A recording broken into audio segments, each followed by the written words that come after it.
Hi, and welcome to the show. Subscribe at kevinmd.com/podcast and get CME for this episode by clicking on the CME link in the show notes. Today, we welcome Aysun Alagoz. She is an Associate Chief Medical Officer at a large federally qualified health clinic in San Antonio, Texas.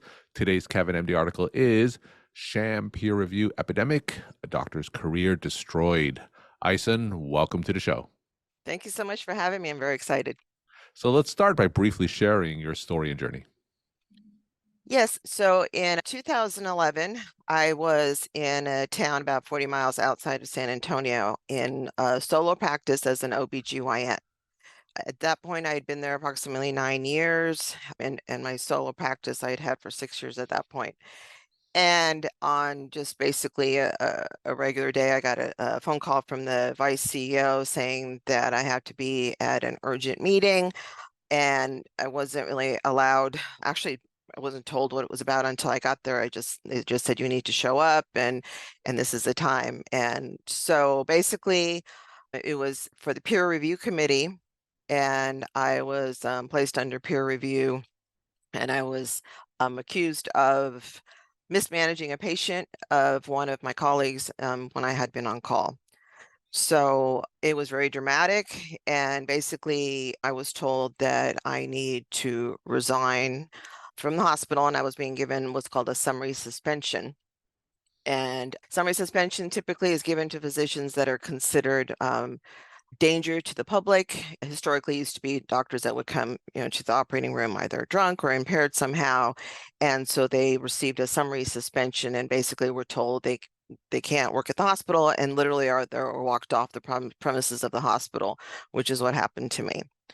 And I was given, this was in the middle of the week, and I was given until the following Monday to resign my hospital privileges, and since it was a small town, the next nearest hospital was like 30 minutes away. So basically I had no other option. That's where I had to deliver the babies. And if I didn't resign, they were going to report me to the National Practitioner Data Bank. So fortunately, I guess for me, I was kind of aware of the politics surrounding summary suspension. I had been to several meetings of the American College of Legal Medicine after a lawsuit in California years before. And so I had heard of sham peer review, and I'd heard of summary suspension. And by definition, if you're given a summary suspension, that's an automatic referral to the data bank. So even though they said they weren't going to report me, I knew they would. And so I didn't resign because I wanted to fight it and have a paper trail of my side of the story. So their process then involves, if you don't resign, then you can go to what's called the ad hoc committee. So the hospital picks two physicians, and you get to pick one physician, and it's basically a little mini trial. At that point, I had two lawyers representing me. And so basically they reviewed any little complaint or any little infraction in the period of 9 years that I had sustained. And interestingly enough, the first 2.5 years I had worked with another doctor, and there wasn't a single complaint on file during that time. And when I opened my own office, then all of a sudden, the nurse complaints started showing up. And so the little mini trial actually went over that period of time and didn't really even talk about the case in question, which was a patient who had elevated blood pressure, and she was pregnant, and she had impending preeclampsia. And so the other physician had claimed I should have done a CAT scan, but interestingly enough, she didn't call me, she didn't ask questions, and she just filed a complaint. Mm-hmm. So, and according to their own bylaws, I'm allowed an outside review. There was no outside review allowed. A perinatologist didn't review the case. Nobody reviewed the case. Basically, they went with her word. So I appealed to the ad hoc committee. The ad hoc committee actually wrote a letter saying, that her methods, and we might not agree with because she's outspoken and such, but you should let her resign, because if she's reported to the data bank, it would really adversely affect her career. And so I said, great, wonderful. The ad hoc committee supported me, and then it went subsequently to the executive committee, and they said, no, we're still going to report it to the data bank. I appealed it to the board of directors, and it was the same response. It was the same response, but with no explanation. And that was that. So a lot to unpack there. So let me ask, when you got called to that meeting, you had really no idea that this was coming? No, no, not at all. I was just given a call and she didn't even tell me what it was about. She said it could adversely affect your career. In fact, they wanted that night and my son had a game and I said, I can't come tonight. We have to wait till, I have to come tomorrow. And she got, really, upset and she said, well, this is really important. You have to come. And no, it was called really urgently. All the committee members were there. In fact, during the meeting, I said, what is this about? And he said, well, it's just, there was a complaint by the physician, and also there was another complaint from the emergency room. They said that you told a patient that they should sue the emergency room doctor, and that was it. And I wasn't allowed to see the written complaint, none of it. And apparently that's actually fairly typical. You're not even allowed to know what it's about. And you're certainly not, at that point, was not allowed to bring a lawyer to the meeting. Of course, I mean, it happened within 2 days. There's no way I could even get a hold of a lawyer. I just Hmm. had to show up. And in terms of the clinical case in question, before that meeting, did that clinical case stand out to you as something that would worry you? Oh, no, not at all. I mean, at that point, I mean, I've been in practice since 1996. I've taken care of literally hundreds of preeclamptic patients. And no, it wasn't. There's nothing. And subsequently, actually, the diagnosis ended up being a migraine headache. And, my assessment was correct in the long run. But no, it didn't stand out. And what did stand out is that if she had a question and a concern, she could have easily called me on Monday and say, hey, what was your thinking about this case? And, what was going on? Nothing at all. What was your relationship like with that hospital in the preceding months to years?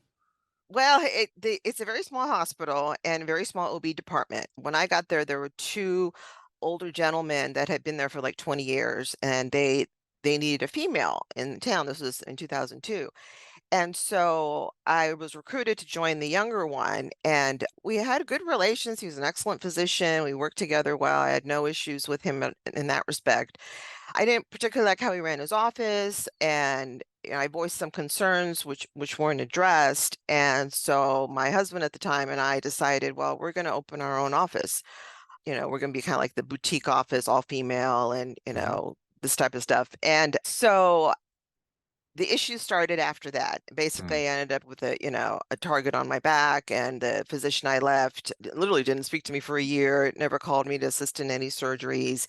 And then, but I started hearing little complaints. At one point, he actually wrote something negative about me in a patient's chart, and he actually got called out for that. But I did notice, I was being watched. Basically, everything was being scrutinized, and nurses' reports were happening, whereas not a single report happened in the 2 years that I was with the other providers. So but, I had been sued before, but prior to coming to Texas. So during this time of the 9 years, I had no base, luckily, no bad outcomes, no lawsuits. I mean, and I was very careful to practice within, my safety net of what I was comfortable doing. I didn't do any, experiment, to any surgeries, risky surgeries, none of that. Mhm.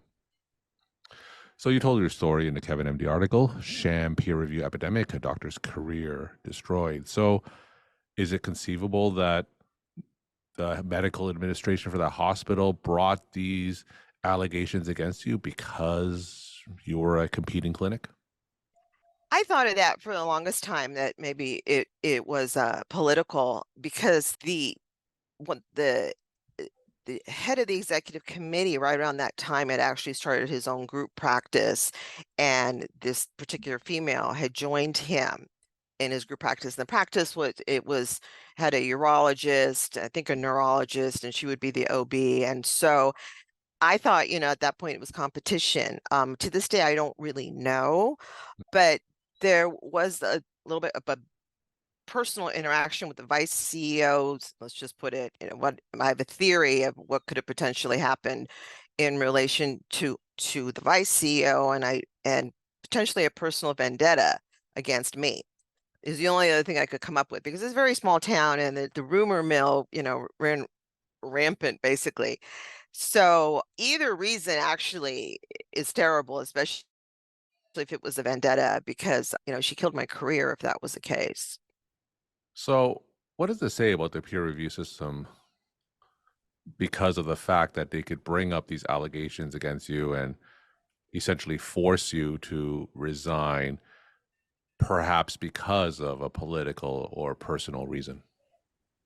What does it say about the peer review system? The peer review system, I mean, it's when it's written in several places, they call it a kangaroo court. Basically, it's not a peer review. It's basically it's a weapon, and it's been used as a weapon. It's being used more and more as a weapon for whistleblowers, essentially. Because if you bring up, and it's not just in my case, but in other hospitals, if you bring up quality care issues and you're vocal about it, and you're basically become a target. And it's becoming more and more common, not only as a whistleblower, but if you're considered what's labeled as a disruptive physician, that's a pretty common label also. And basically, and that can be anything. If you raise your voice, years ago, I remember when we were training, we would have surgeons would throw instruments in the OR and stuff. I mean, those days are long gone. I mean, that would never happen. Literally, if you look at someone funny, they could say, oh, well, they're being disruptive. I was being mistreated. They could claim anything at all, and it's been done. And then they could even force, some of these committees will force a psychiatric evaluation. We'll use that as a weapon. So tell us what happened eventually with your interactions with this hospital. Did you resign? Oh, well, I wasn't allowed to resign. I was summarily suspended. So Okay. that was reported to the data bank. And then I couldn't find a job for a good 2 years. Even when I lost several jobs once they queried the data bank. And several of the practices, anyway, backing up, once you get reported to the data bank, and then the medical board investigates. So that takes a while, and it took about a year. And the medical board of Texas reviewed it and said, we don't find anything wrong. The case is closed. And I was like, fabulous. Take my name off the data bank. And they said, oh, no, we can't. Once it's on the data bank, it stays on the data bank. But you can, add your own comments, about what happened. But honestly, nobody reads those. If your name is on there, just by the definition that you're on there, that's it. And so, yeah. And my kids were young at the time. I had joint custody at that point. We're divorced, and I can't go anywhere. If I do, I won't see my children. In other words, I can't go to another state or, go someplace maybe remote, where they don't, they need help and they overlook that. But yeah, it was a very difficult time, to say the least. Now, for those physicians who get called for these emergent peer review meetings, having gone through the process yourself, what kind of advice would you share with them? I would say, in retrospect, if possible, delay the meeting and go with a lawyer. I did not know to do that because I mean, I knew what was going to happen, but so I knew it wouldn't help me. But yes, go with a lawyer. They may, the hospitals might fight you on that, though. They might say a lawyer is not allowed. I've heard that as well. But definitely go with a lawyer. Don't agree to anything, and above it, most importantly, don't be afraid. I think it's such a scary situation. A lot of doctors kind of panic, and take a deep breath, and if possible, delay the meeting for just give yourself some time. Say, hey, give me a week, or I can't come, or what have you. And when a hospital says that you're not allowed a lawyer, is that really true? I have heard that. Now, this was years ago. I haven't investigated that aspect of it as thoroughly, but yeah, they could very well say, no, you can't have a lawyer attend the meeting itself. Hmm. But I would definitely, if the lawyer can't physically attend, I would definitely consult a lawyer. And there are lawyers that specialize in representing doctors and nurses in peer reviews. And that's basically who I got, a lawyer out of Austin. What kind of changes do you think are necessary within the medical culture to prevent these abuses of power, like the story you told? Well, specifically for peer review, it has to do with the law, the HICWA, Healthcare Quality Information Act, that was passed in 1986. That law specifically says that those that sit on the peer review committees are immune to lawsuits. Hmm. That law needs to change. Until that law changes, nothing nothing's going to happen that's going to benefit the physicians, because doctors, and I've heard of, several over the years that have attempted to sue the hospital, to sue for bad faith, and they've lost, and they've spent literally hundreds of thousands of dollars. I mean, some are, $1 million in debt because of this law. They'll take it and they'll pursue it, and then it gets overturned. So, my purpose for writing the book, one, was to increase awareness, because a lot of doctors, some of the things I've posted a few, queries on Facebook, and there's a lot of doctors saying, what's sham peer review? People don't know until they're in the throes of it. So, my purpose is that, one, to get people to know, and two, if enough people come forward, because I know that there are at least thousands of doctors that this is happening to across the country, but people are afraid to speak up. And it's a shaming process. When you go through it, you feel, like less than a doctor. Like it's emotionally very traumatic, to say the least. Now, if you were to go through this again, and God forbid. not that I would want, of course, you to go through this Oh again, my God, no. but what would you do differently? I would definitely have spoken to a lawyer before Mhm. I went, for sure. But honestly, not a lot.